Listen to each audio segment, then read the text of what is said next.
Yo, what's up guys? Happy New Year! This is Kimmerman from Kimmerman Campus Studio. Today is January 1, 2026 and let's start the year with my overhauls for January 2026, and this is the 2026 collection of my studio here. At umpisa na natin yan sa pag-reveal ng aking mga overhauls, mga nabili natin from Shopee and other shops dito sa Pilipinas. So I got here my MH02. So this is Gundam Sword Calamity, and I bought it from sino nga ba to? Mio, not Mio Hubs, but Hobby Wang. Yan, sorry, Hobby Wang. So Hobby Wang, most of my pre-orders came from Hobby Wang kasi subok na mabilis at mabilis ang kanilang pagkuha at pag-deliver ng mga pre-orders. So I bought it around 1,000 pesos, something like that. So 1,000 pesos lang siya kasi na gamitan ko ng voucher, tapos yung mga previous price niya is 1,074 something if I'm not mistaken, but 1,000 ko lang to nabili, pero I'm sure bababa pa to in the long run, just what happened with the Calamity Gundam na same ng brand na to. So there we got the MH02. Sundan na natin yan ng ating Gus. I got here the Gus model kit.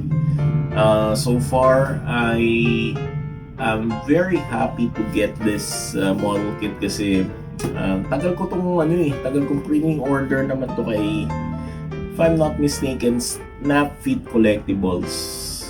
So I bought it around 1,400 something. So murang-mura kay Snapfit Collectibles, and thank you so much Snapfit for the fast delivery, and after you also informed me na dumating na itong model kit. So there we go, we got the Gus here, and another one from Caesar model kits, plastic model kits, yung Lycoris natin, and I bought it from Hobby Master. Thank you so much Hobby Master for the excellent transaction, and I bought it around 1,400 also. So ayan, meron na tayong pang-partner kay Mandala. This is the Lycoris model kit. And another one from Hobby Wang, again, the Bafarian from Himokshan model kit. So this is the Himokshan in partnership with Toys 2 Comics or Toys Comics there.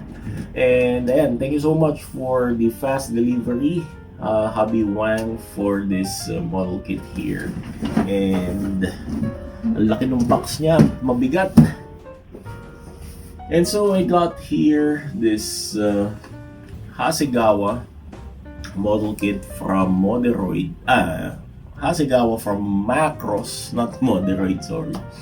So this is the Regult, yung mga bronze suit ng kalaban ni Macross. So there, I got this from Tokyo Himawari shop from Shopee. And thank you so much for the fast delivery. I just received this for 3 days. Yan, Tokyo Himawari from Shopee. And so I got here my two Holy Grails.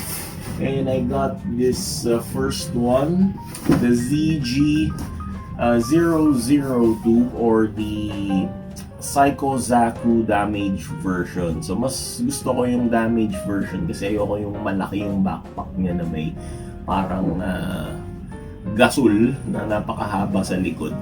And this one, this is yung much simpler na at may mga damage something na mga parts dito. So thank you so much kay kalimutan ko pero ilagay ko na lang dito yung sa baba yung pangalan ng shop. Anyway, This is from Philippines also. Sa Shopee ko nabili at yung shop ay from I think from Tondo, Manila.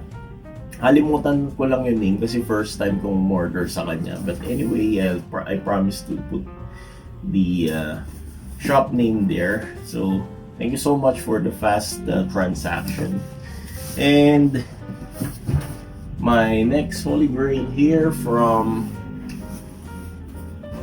Hobby Wang again. Pre-order. So, ang laking box niya. Ang bigat to. Promise, sobrang bigat ng box na to. And itong kit na to ay mabigat din. And this is the new Gundam model kit. And this is the new Gundam. Kaya ang bigat kasi ang dami niyang parts. And the new Gundam here. So there you go. Ito yung itsura niya, di ba? This is the new Gundam bootleg model from, kalimutan ko yung pangalan ng kanyang model kit company. But anyway, this is a good find. I bought it around 1,700 pesos. Sa ibang shop, you can pre-order it around 2,300. But this one, natsambahan kong mura siya. So thank you so much for watching this overhauls for the new year 2026. This is Kimmerman from Pure Man Gumbo Studio saying, happy building, guys.